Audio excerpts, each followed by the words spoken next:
Bonjour à tous les amis, j'espère que vous allez bien. C'est votre Parisien préféré, Kenzos le Parisien. Et donc les gars, je suis ravi de vous retrouver pour un nouveau débrief qui est mon dernier débrief de la saison 2023-2024 du PSG. Vu que notre saison s'est achevée il y a plusieurs semaines, après avoir remporté la Coupe de France. Et bien évidemment, sachant que l'Euro a débuté hier. Donc les gars, dans cette vidéo, on va parler du départ de Kylian Mbappé, de son transfert au Real Madrid, parce que là les gars, il faut vraiment en parler. Kylian Mbappé était notre meilleur joueur. Il a quitté le club en tant que meilleur buteur de l'histoire du PSG. C'est donc une légende du Paris Saint-Germain. Là, il n'y a aucun doute là-dessus. Il a fini meilleur buteur en Ligue 1 lors des 4 dernières saisons dans le championnat. Et a fini meilleur buteur de Ligue des Champions cette saison avec 8 buts. Donc les gars, ce qui prouve évidemment qu'il a beaucoup apporté au Paris Saint-Germain lors des 7 dernières années, autrement dit, tout au long de son aventure au club. Et donc, ce qui prouve évidemment que c'est une immense perte pour nous, parce que voilà, c'était notre meilleur joueur, c'était notre leader dans le terrain. Et bon, certes, oui, on sait bien que Marquinhos c'est bien évidemment le capitaine et tout, mais on le voit quand on regarde les matchs, tout, on voit que c'est Mbappé et tout, qui essaye de renforcer le mental de ses coéquipiers dans le vestiaire et dans le terrain. Et donc voilà, c'était pratiquement notre leader. Et donc voilà, maintenant qu'il parte comme ça, je trouve ça vraiment dommage parce que personnellement, les gars, j'ai grandi en le regardant jouer au PSG, gagnant des trophées avec ce club, en portant son maillot et tout. Donc voilà, je trouve ça vraiment dommage. Mais il y a aussi deux choses. Il y a vraiment deux choses qui me déçoivent encore plus, les gars. La première, bien évidemment, c'est que Kylian Mbappé quitte le club sans avoir atteint son objectif principal, qui est de remporter la Ligue des Champions avec le PSG. Parce que, voilà, petite parenthèse, les gars, si Mbappé remporte la Ligue des Champions l'année prochaine avec le Real, ce serait cruel pour nous, mais vraiment cruel. Parce que c'est pas la première fois qu'on vit quelque chose comme ça. Je vais vous donner un exemple. Par exemple, Thiago Silva, vous les supporters parisiennes, vous vous rappelez bien évidemment de lui.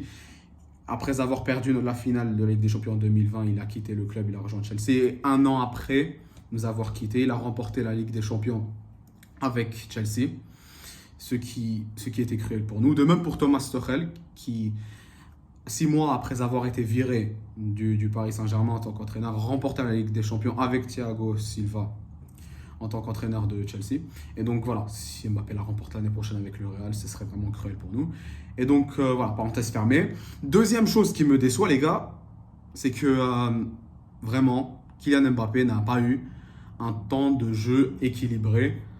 Et il n'a même pas eu un bon temps de jeu lors de sa dernière saison au club. Parce que, si vous l'avez remarqué, les gars, Kylian Mbappé était titulaire seulement dans les grands rendez-vous, c'est-à-dire en Ligue des Champions, ou bien dans les grands matchs de Ligue 1, les matchs les plus importants en championnat, et dans les petits matchs, c'est-à-dire dans les matchs qui n'avaient pas vraiment une grande importance, il n'était pas titulaire. Il était tout le temps remplaçant et des fois il ne rentrait même pas, voire même souvent. Ce qui était, bon, mais bien évidemment, vous allez me dire que c'est normal parce que voilà, ce sont des matchs pas très importants, mais les gars, ce n'était pas le cas pour Kylian Mbappé lors des dernières saisons au PSG. Et donc voilà, je trouve qu'il n'a pas eu assez de temps de jeu. Donc les gars, si vous avez regardé les matchs du PSG cette saison, je suppose que vous aussi l'aurez remarqué et je suppose que vous serez aussi d'accord avec mon avis. Mais bon, pourquoi Mbappé n'a pas eu un bon temps de jeu lors de sa dernière saison? Bon, peut-être que c'était un choix de Luis Enrique. Bon, il y a peut-être qu'il y a, bien on ne sait pas, peut-être qu'il peut y avoir plusieurs raisons derrière ça, les gars. Et donc voilà. Maintenant que Kylian Mbappé quitte ce club, on tient bien évidemment à le remercier après tout ce qu'il a apporté et tout, même si son objectif principal n'a pas été atteint. Bon, c'est pas grave. Maintenant, les gars, il faudra chercher qui pourra remplacer Mbappé en point d'attaque. Parce que je ne pense pas que Luis Enrique va mettre Kolo Muani titulaire la saison prochaine, après cette saison vraiment décevante de l'international français. Donc, il faudra recruter beaucoup de nouveaux joueurs. Non seulement, enfin, on va bien sûr recruter un joueur en point d'attaque pour remplacer Mbappé, mais il faudra aussi recruter d'autres joueurs pour renforcer l'équipe. Parce que voilà, depuis cette saison, les gars, même si on a fait une très bonne saison et tout, on manque quand même de joueurs. Parce que voilà, on s'est débarrassé de toutes les vedettes et tout. Mais voilà, je suis content en même temps d'avoir vendu toutes les vedettes parce que ce bling bling, ça commençait à être exagéré. Donc voilà, parenthèse fermée. Et donc maintenant, ces derniers temps, les gars, il y a des rumeurs pour recruter d'autres joueurs comme Rafael Leao, le jeune crack de Milan, Osimhen, l'attaquant de Naples, le Nigérien. Et il y a même encore Lookman, l'attaquant d'Atalanta qui a marqué un triplé en finale de l'Europa League. Donc voilà, ça, ce sont les possibles joueurs qu'on peut recruter la saison prochaine.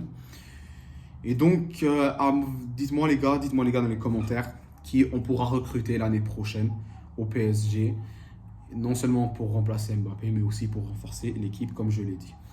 Donc les gars, oui, c'est tout ce que j'avais à dire pour ce débrief. N'hésitez pas à vous abonner et à liker, c'est bien évidemment gratuit.